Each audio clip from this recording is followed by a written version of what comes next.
comienzo al bloque número 18 en el aula P respecto de varios temas vinculados a la LACE.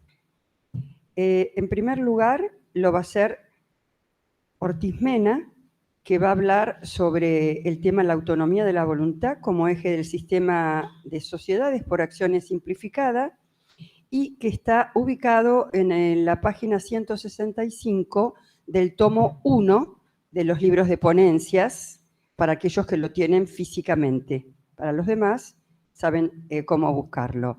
Le damos la bienvenida y lo invitamos a pasar. Muchísimas gracias.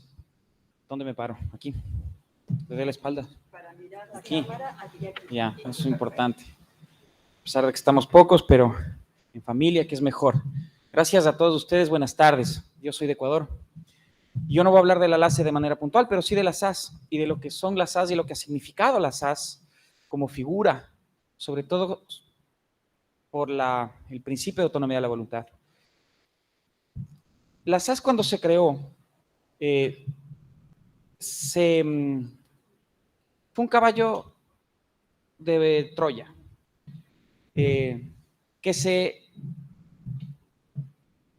que tenía dentro justamente de este caballo de Troya la autonomía de la voluntad. Pero cuando se crea, y sobre todo lo que le vuelve sexy a la figura, es que se quitaron todas las regulaciones y todas las formalidades. Y eso atrae muchísimo al empresario, porque el empresario cuando llega al despacho y cuando acude a las dependencias, lo único que quiere es una herramienta para poder llevar el pan a su casa.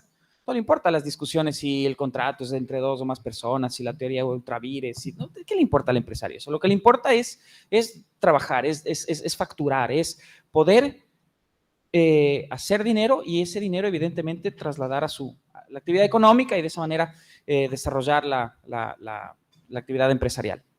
Entonces, decía, este caballo de Troya se arma con las formalidades, pero adentro del caballo de Troya había algo importantísimo, que es la figura de la autonomía de la voluntad. Y hoy por hoy, en el Ecuador, la SAS es la figura más usada. La SAS es una figura que ha ayudado muchísimo a la formalización de los emprendimientos. El trabajo de las mujeres a través de una SAS, como una compañía unipersonal, ayuda para que puedan desarrollar sus actividades desde su casa o desde donde sea y puedan realizar actividades. Ya hay un incremento, los números no mienten. Hay un incremento en el porcentaje de accionistas y de representantes legales a través de la SAS. Y como consecuencia de la incorporación de la figura, evidentemente, también hay más tributos, más empleo, más una serie de cosas.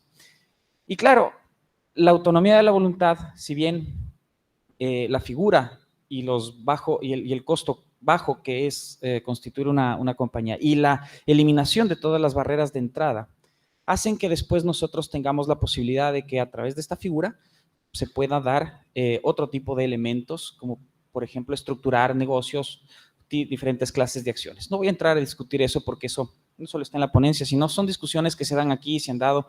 Yo no voy a aburrirles a ustedes con esto, pero sí les voy a decir una cosa, y es que en Ecuador los costos de constitución son 0.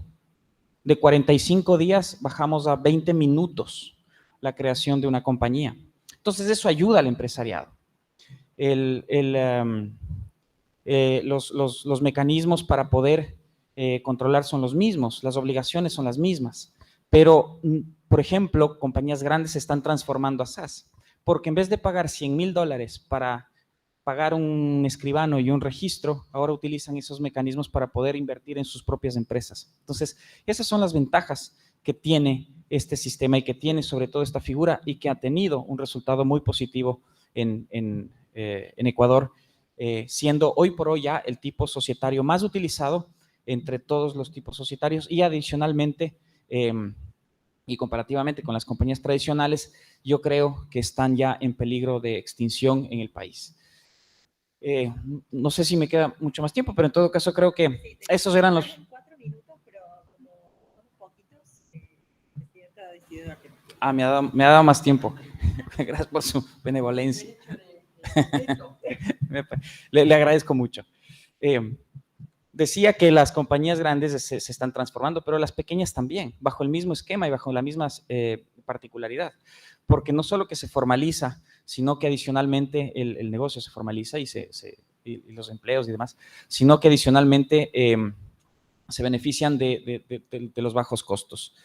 Después, a través de estas figuras, claro, hay que entender cuál es el espectro y en dónde estoy ubicado, mi negocio en dónde está ubicado, porque no es lo mismo el tratamiento para una grande SaaS que para una mediana SaaS que para una chica SaaS. Y ahí es donde tenemos que entender cómo aplicamos la figura o cómo aplicamos las distintas ventajas que nos permite, como por ejemplo el gobierno corporativo nos permite, insisto, distintas clases de acciones o distintos tipos de negocios. Hay, por ejemplo, me voy a plantear solo dos ejemplos que han sucedido, y el uno es estructurar, una SaaS compra un terreno, levanta un desarrollo inmobiliario, hace un edificio y en vez de vender pisos con el consecuente problema que es eso, vende acciones. Entonces la acción 1 es piso 1, la acción 2 es piso 2, la acción 3 es piso 3 y vende acciones, no vende el inmueble. Y después en la liquidación lo que se hace es se puede adjudicar y con instrucciones muy claras y muy precisas, pero vean ustedes cómo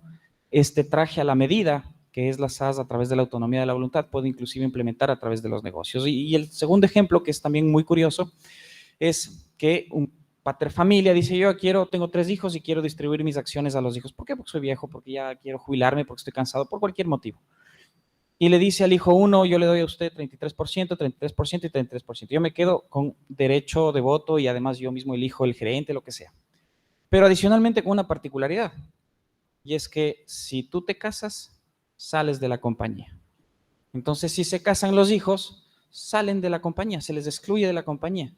Esas son las cosas y las particularidades. Esto es extravagante, esto es un poco más complejo, pero en todo caso son cosas y ejemplos que se dan y que se pueden dar a través de la utilización adecuada del principio de autonomía de la voluntad, sin romper evidentemente normas de orden público, pero evidentemente se puede hacer muchas cosas. Es una figura híbrida completamente aceptada y ya me callo. Y con eso, y evidentemente son figuras recomendables y que en Ecuador están teniendo muchísimo éxito y sobre todo ayudan al desarrollo de los negocios micro, pequeño, grande, micro, pequeño, mediano y grande. Muchas gracias. Gracias, muy claro la exposición. Seguimos en el orden que está anunciado. Pénida Lourdes, acerca de la reglamentación de la LACE, análisis de la razonabilidad y proporcionalidad de la reglamentación emitida por la Inspección General de Justicia. Está en el tomo 1, en la página 395. Le damos la palabra a la doctora. Bueno, buenas tardes. Bueno, en primer lugar, muchas gracias a todos los que están acá. Espero que el tema sea de interés y bueno, que sea el puntapié o la puerta para recibir diversas opiniones y la experiencia que cada uno tenga, ¿no?, a lo largo del país. Creo que es lo más enriquecedor por ahí de este Congreso Nacional. Bueno, el tema de la ponencia, como mencionaba la doctora, es un análisis de razonabilidad de todas las resoluciones que fueron saliendo de la IGJ a partir de, o con motivo de reglamentar la SaaS a partir de la creación con la ley 27349. Bueno, en particular, ni bien sale la SaaS, bueno, quizás ya muchos están al tanto de esto, la IGJ saca un set o un pack de resoluciones, ¿no?, donde estaba el estatuto modelo, donde estaba una serie de medidas tendientes a desburocratizar el trámite, a agilizar y a simplificar el trámite de constitución de las sociedades.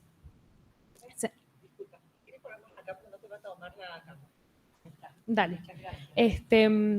Bueno, esto permitía también la obtención de la registración en 24 horas, la obtención del quit junto con la registración, se disponía que el trámite sea a distancia, se creaban los registros digitales, bueno, toda una serie de cuestiones muy novedosas que lamentablemente en su mayoría o esencialmente fueron derogadas a partir de 2020 con el cambio en la inspección, ¿no?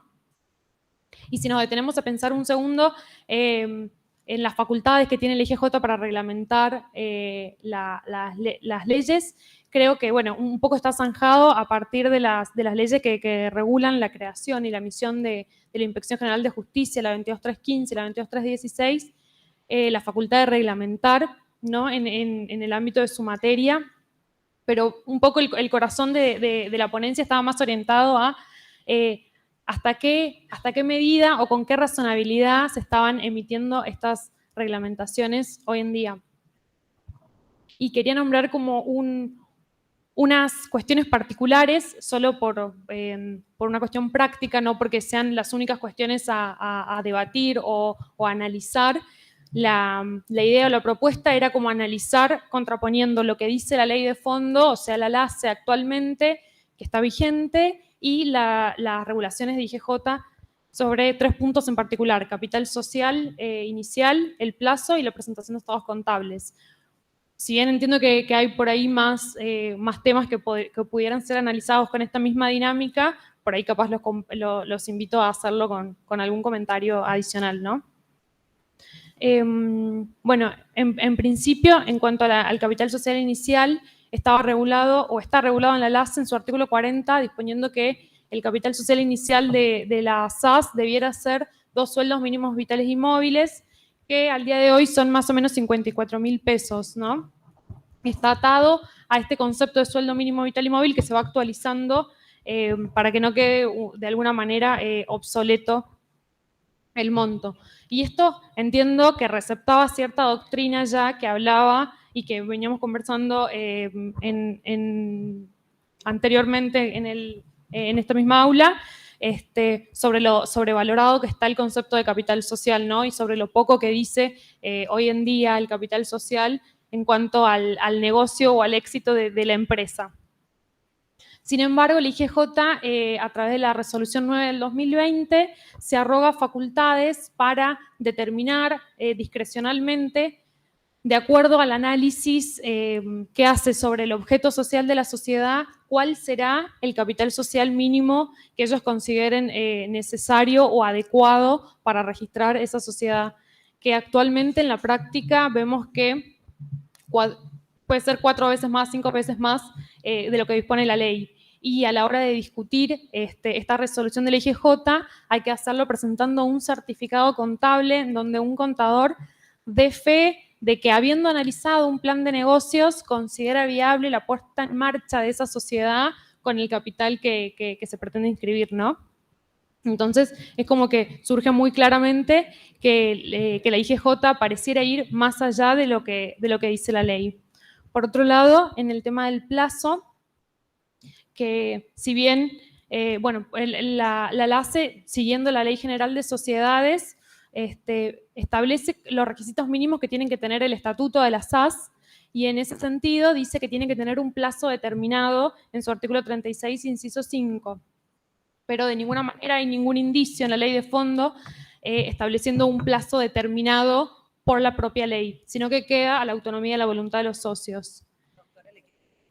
Sí. Sin embargo, el IGJ, nuevamente a través de una resolución, ha dispuesto para todos los tipos societarios que el plazo máximo de vida de las sociedades es de 30 años, y a partir del estatuto modelo que sugiere usar para las SAS, de 20 años. Por lo cual es como hasta un poco más gravoso para las SAS, pero no se entiende por qué o cuál sería la diferencia con respecto de los otros tipos societarios. Y muy brevemente, en relación a los estados contables, una cuestión que está normalmente regulada por la ley de fondo en el caso de la Ley General de Sociedades, que dispone cuáles son las sociedades que deben presentar balances ante el registro público, o sea, la sociedad por acciones y la sociedad de responsabilidad limitada, en tanto está alcanzada por el 299. La LASE nada decía al respecto, o sea que no existía tal obligación. Sin embargo, la resolución IGJ 9 del 2020 nuevamente ha dispuesto la obligatoriedad para las SAS de presentar estos balances. Entonces, un poco la invitación era analizar hasta qué punto la IGJ está reglamentando las leyes respetando el espíritu y el sistema republicano y la división de poderes, o hasta qué punto se está convirtiendo en legislador, creando nuevas obligaciones y diciendo cosas que la ley claramente no dice. Muy bien. Como si esto fuera poco, esta mañana, a propósito de la resolución 8 del 2001, en donde mencionamos el excesivo reglamentarismo por parte de la Inspección General de Justicia, esta mañana el doctor Manóbil, pongo en sus mismas palabras, nos dijo, bueno, la Inspección de Justicia en cada congreso que celebramos nos larga una bomba, y hoy nos largó una, porque la Inspección General de Justicia sacó la resolución 13 del 22 en el día de la fecha, donde impone determinados requisitos en cuanto a los balances, en cuanto a la forma del domicilio, una serie de requisitos más que complican aún esta sencilla forma de poder hacer valer la autonomía de voluntad de las partes. Por eso quería agregarlo, por si alguno no estaba enterado, y poner a su disposición, está en el boletín oficial de hoy, día resolución 13. Bueno, hecha esta aclaración, corresponde que llamemos a Peri Santiago, por favor, quien va a hablar de las prestaciones accesorias en las AS y una nueva exclusión de voto del acuerdo concursal. Está en el tomo 2, en la página 367. Lo escuchamos, doctor. Muchas gracias. Buenas tardes. Bueno, en principio la idea de la ponencia es demostrar cómo los grandes cambios tecnológicos que estamos atravesando continuamente, que nos llevan a vivir de una manera muy dinámica y en una vida con grandes cambios en todas todas las índoles, y cómo eso también se ve reflejado en la creación de nuevas normas, nuevos institutos jurídicos, que al momento de integrarse al ordenamiento, bueno, empiezan a generar de alguna manera conflictos o cuestiones a discutir, y justamente una de esas es las que yo les traigo acá. Puntualmente analizo dos normas. La primera es el artículo 42 de la LACE, que regula las prestaciones accesorias, y la otra norma es el artículo 45 de la Ley de Concursos, que regula las exclusiones de voto del acuerdo concursal. Empezando por la exclusión de voto, del artículo 45 de la ley, lo que establece es básicamente una enumeración que después podremos discutir si es taxativa, enunciativa, si puede ser ampliada o no, de sujetos que están excluidos de votar el acuerdo concursal. En principio, entiendo que la voluntad del legislador es evitar lo que llaman voto complaciente, que es este voto que puede dar algún familiar, el socio, el administrador de una sociedad, que básicamente va a prestar su conformidad al acuerdo concursal sin importarle mucho la razonabilidad de la propuesta concursal, los alcances y, bueno, las quitas, el plazo y todas las cuestiones que rodean a una propuesta concursal.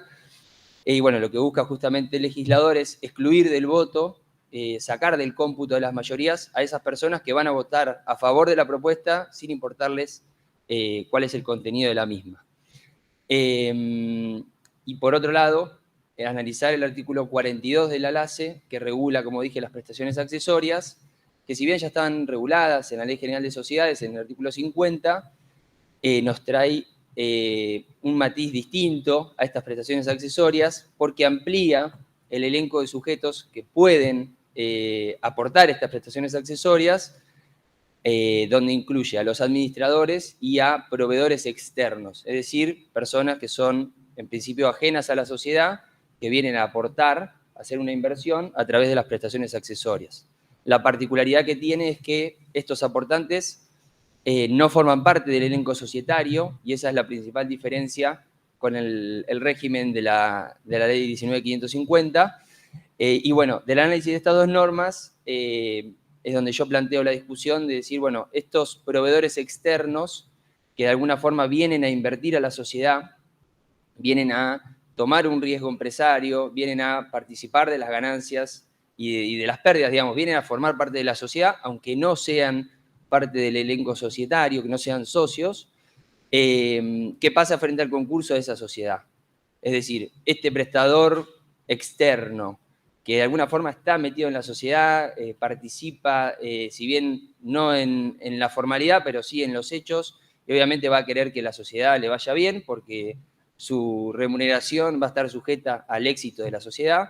Bueno, si podríamos plantear una nueva posibilidad de excluir del voto concursal en el caso del concurso de esta sociedad. Es decir, podemos ampliar, realizar una interpretación un poco más amplia de las exclusiones que ya están contenidas en la norma y abarcar también estos proveedores externos que sin ser socios, entiendo yo, van a querer favorecer a la sociedad y van a querer que la sociedad pueda obtener las mayorías para lograr el acuerdo concursal.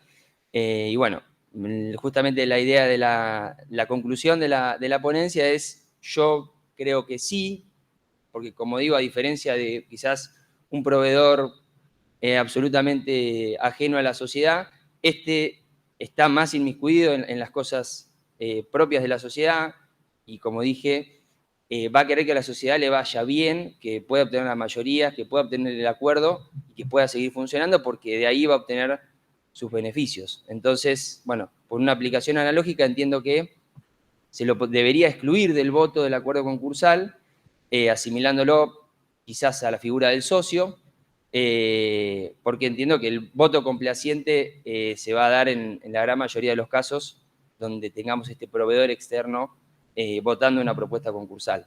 Así que, bueno, esa es un poco la idea. Bueno, muy interesante este último trabajo también. Queremos abrir lista de oradores porque si quieren hacerle preguntas, bien, el doctor Duprat, por un lado. ¿Alguien más? Así anoto. Doctor, ¿usted? Gracias. Bueno, Diego, te damos el uso de la palabra. Toma el micrófono, no tenemos ayudante. Doctor Ramírez, si se puede acercar un poquito más para compartir el micrófono, le agradecería mucho. Hoy nos faltó los colaboradores. Sí. Bueno, yo quería felicitar a Esteban por el pantallazo que nos dio de la situación de Ecuador. Bueno, un lujo que lo tengamos acá en el Congreso. Y a Esteban le quería preguntar si en Ecuador el advenimiento de la SAS provocó tanto revuelo como en Argentina, que llevó a este debate intenso entre imperatividad y contractualidad, en analizar los fines que tiene que tener la sociedad, en analizar los controles, qué control debiera tener, porque acá realmente, bueno, como vos lo sabés, Esteban, esto fue un shock positivo. A Lourdes, bueno, también felicitarla porque dio un pantallazo de estos tres temas importantes de regulación de la IGJ y comparto, por supuesto. Una cosa es reglamentar o interpretar y otra cosa es modificar directamente el alcance de la ley. La de Santiago, bueno, también lo felicito porque trajo un tema que yo no lo había visto en ningún lugar, no lo había visto precisamente, y tampoco lo había visto escrito.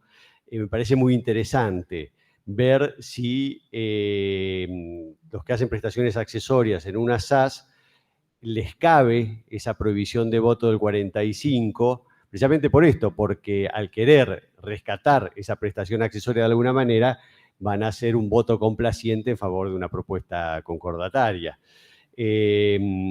Yo creo que sí, va a haber gente que diga que no, porque el 45 algunos lo interpretan un poco de forma restrictiva, pero me parece que eso ya está superado, o sea, analógicamente podría entrar otro supuesto, sobre todo cuando se da esa situación de hecho, que es el amiguismo o en alguna manera beneficiarse de ese acuerdo, ¿no? No como un mero acreedor más, sino como alguien que le interesa que la sociedad resurja, ¿no? Así que me parece interesante y te felicito, Santiago. Bueno, nada más. O hacemos primero el doctor Ramírez y acá la doctora también quiere hacer otra pregunta y después le damos el derecho a réplica a los ponentes. Bueno, antes que nada felicitarlos. Todos los ponentes estuvieron excelentes.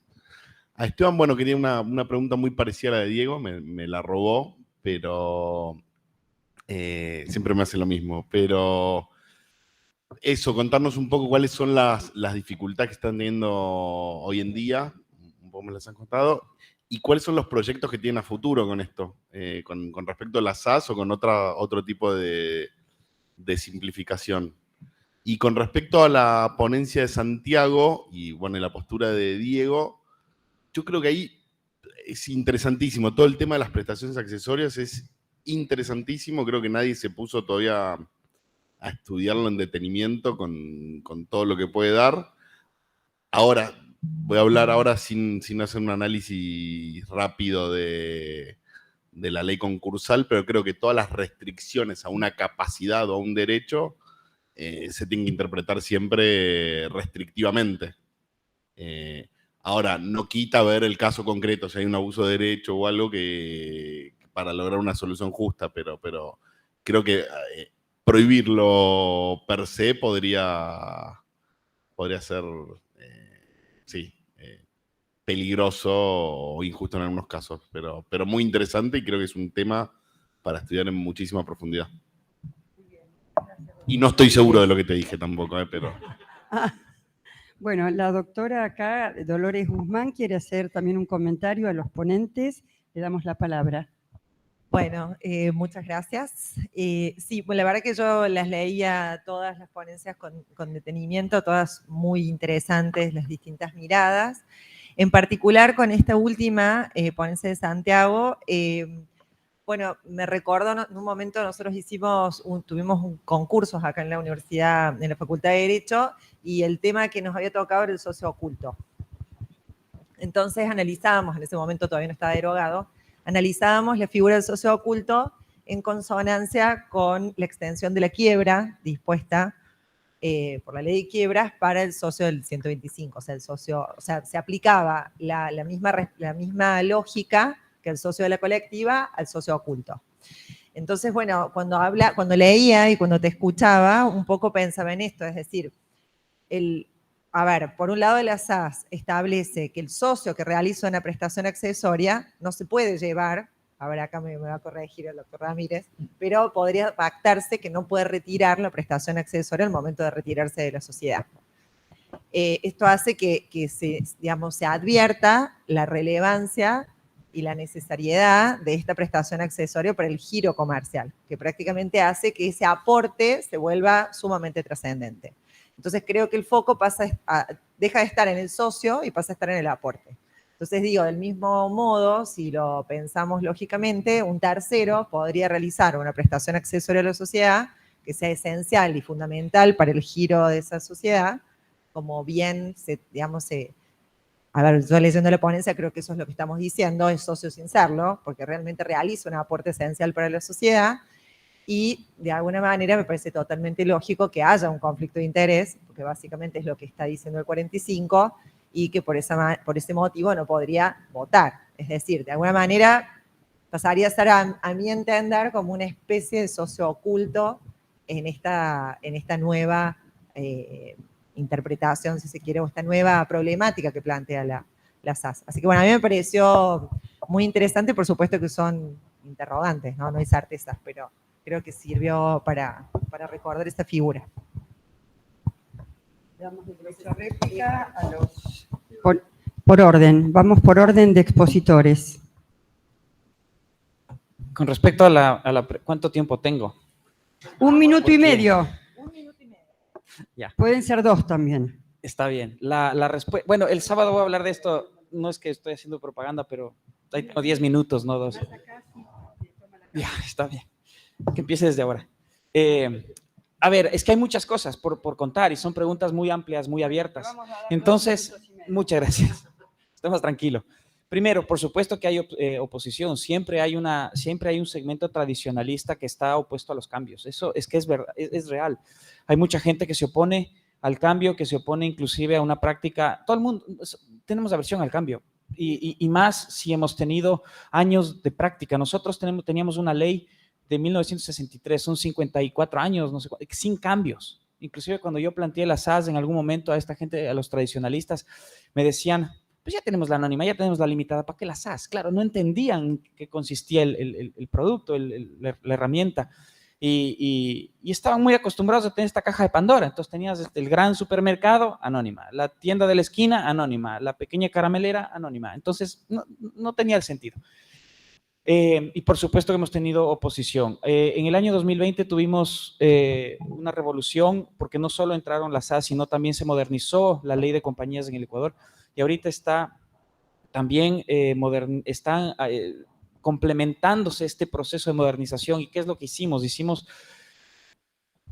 cambios brutales, la discusión del capital que escucho mucho ahora ya está superada, el tema del Business Judgment Rule, acciones de responsabilidad, la misma SAS como tal, arbitraje.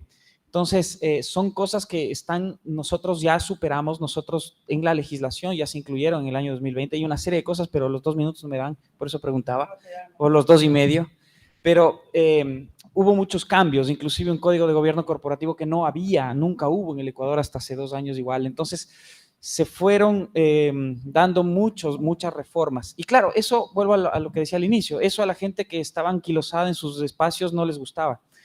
Los notarios me odian. El registrador mercantil me declaró persona no grata. Entonces, una medallita que llevo con mucho honor y mucho orgullo, pero ciertos colegas también que tenían como negocio hacer compañías, también no les caigo muy bien y algún rato me reclamaban. Sin entender que hay otras cosas como la autonomía de la voluntad, donde se puede hacer negocio para el abogado, donde uno le puede meter cabeza, pero claro, hay gente que tampoco le gusta pensar. Entonces, muchos cambios, sin duda, hemos tenido muchísimos cambios, tenemos que seguir complementando cosas, evidentemente, pero de todos modos creo que ahí tenemos un breve paneo de lo que sucede. Sí hay oposición, hoy tenemos una autoridad que no entiende y creo que también hay un problema de ir entendiendo la figura. Creo que dato mata relato, eso no cabe duda. Entonces, el rato que nosotros tenemos, los datos que les di más otros más que no vale la pena ahorita ni mencionar, se dan cuenta que esto es brutal. El empresario se ha volcado a la figura porque puede, porque ahora hay la herramienta. No es que yo hago propaganda y son 2 o 3 o 5 mis clientes, no, sino que hay una necesidad, la sociedad se ha volcado a la figura. El 50 y pico, 60% de compañías son unipersonales, entonces eso da la medida que se necesitaba una figura para cubrir esa necesidad. Entonces, eso son 2 años recién, yo creo que se va a ir consolidando con el tiempo y todos estos tradicionalistas, pues, no sé, tendrán que volver a estudiar. Si me permiten, muy bueno, muchas gracias. Si me permiten, nuestra ley, doctor, lleva 50 años. Este año cumplió 50 años porque fue redactada y sancionada en 1972. Y ayer, no sé si usted estuvo en las mesas redondas donde hablaron el panel uruguayo y el panel argentino, donde se pusieron de manifiesto los estudios concomitantes para reformas de ambas leyes en puntos centrales. A nosotros también nos dio mucho trabajo y verá que el inspector de justicia de la capital federal es reticente a utilizar o permitir el uso de esta figura jurídica.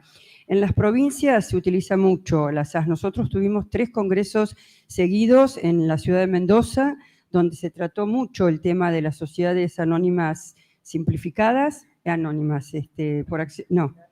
por acciones simplificadas, y realmente fueron muy provechosos y le comento que ahí puede encontrar mucho material y realmente poder munirse de elementos que puedan darle mayor autonomía de la voluntad. Aún me llamó la atención cuando usted dijo, si tiene un hijo puede no hacerlo. Nosotros acá tenemos la sociedad de familia, el doctor Fabián Dubois creó el instituto justamente del IADEF, Instituto Argentino de la Empresa Familiar, en donde se pueden hacer protocolos y ahora los protocolos se inscriben en el registro de Capital Federal en la Inspección General de Justicia. Y bueno, y realmente esas pueden ser soluciones valederas para que también se pueda, dada la autonomía de la voluntad de las partes, hacer protocolos si hubiera este tipo de situaciones de empresas en donde la familia está inmersa. Bueno, disculpen, hice uso de autoridad y ahora le damos la palabra a la señorita que habló en segundo término, si quiere hacer algún comentario. No, más que nada me había surgido una pregunta en relación a lo que había hablado el colega de Ecuador, porque si no entendí mal, mencionó en un momento muy rápidamente que tenía la SAS ventajas para las mujeres, y no sé si tuvo alguna consecuencia positiva desde la perspectiva de género. Nada, solamente me generó curiosidad y por ahí capaz quería ampliar en ese sentido. Sí, rapidísimo. Y No a mí hay- me surge una pregunta más. ¿Eran cooperativas de mujeres antes de ser SAS? Bien, gracias. No hay una regulación, no hay una regulación a favor de la mujer, no es una cuestión de género, es simplemente un impulso porque la herramienta lo permite. No hay una normativa puntual, no hay algo expreso que diga los directorios tendrán que contar con los acciones, no, sino que simplemente como la figura permite la facilidad y el costo, cero costo, cero. Antes costaba $2,000, ahora cero. Entonces una mujer que está en su casa con sus hijos, que está bien, que es legítimo, y que también quiere hacer empresa, que es legítimo, real, entonces tiene la posibilidad de emprender. Entonces, no hay una regulación, es natural, se ha dado de manera natural. Y no cooperativas, ni nada, es natural. Muchas gracias, doctor. Ahora sí. Perdón, ¿puedo romper el protocolo y colar un tema con dos cositas nomás? Sí, sí. No sé si, Dolores, vos te recordás cuál es el número de la ley de Córdoba que habla de la paridad de género, que aquí sí tenemos. Aquí en Córdoba tenemos una ley que la aplica principalmente la Dirección de Inspección de Personas Jurídicas, que cuando los directorios, los órganos de administración de las sociedades están compuestas al menos por un 50% de mujeres, lo eximen de tasas y de algunos otros beneficios más que yo no he visto. Pero por lo pronto, las tasas es un beneficio que las tasas administrativas no las pagan cuando las tienen. Por lo pronto, ese es el incentivo que tenemos a nivel local. Y una cosita más, a nivel de IGJ, sí. Sí, estamos hablando de la resolución dictada por IPJ, entonces. Claro. Está bien. Que es, digamos, que fue primero la CNB, después la IGJ y luego Córdoba. Se adhirió dictando más o menos lo mismo, que no se beneficia a la sociedad, pero sí supuestamente va a existir como una especie de bono Una o exención algo en las para la tasas que nos exención ha en las pasado tasas. cuando Sí. tienen Es legislación, digamos que es una regulación que incentiva el uso. incentiva. No exactamente. sanciona el no uso. Y una cosita más, aprovechando tu ponencia, agradecerle a IGJ porque al menos los cordobeses nos hemos visto muy beneficiados con todas las SAS que se vienen a constituir acá por las imposibilidades que haya. Bueno, doctor Santiago Peri, le damos el uso de la palabra. Agradecerles la devolución, felicitar a los otros exponentes.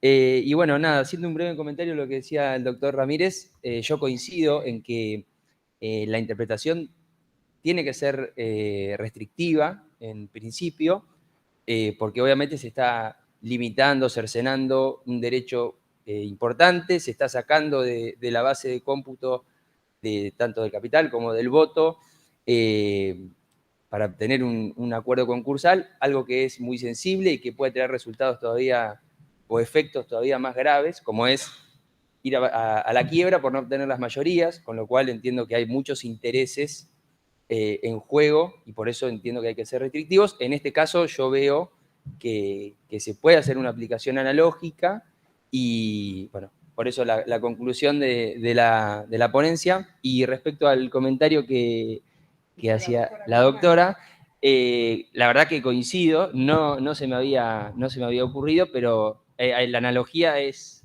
real. La diferencia es que ahora está regulado, digamos, y reconocido en el mismo estatuto quién es el que aporta la prestación, la evaluación, etcétera, con lo cual es más fácil de probar de alguna manera. Así que nada, agradecerles.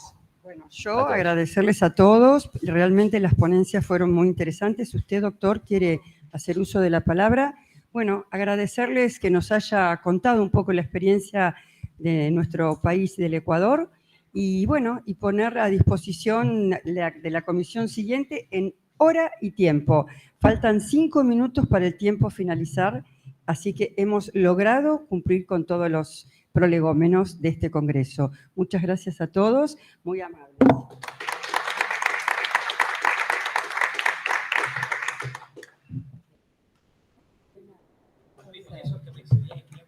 No, pero muy bueno, pero por eso te... Sí, si se puede, pues genial.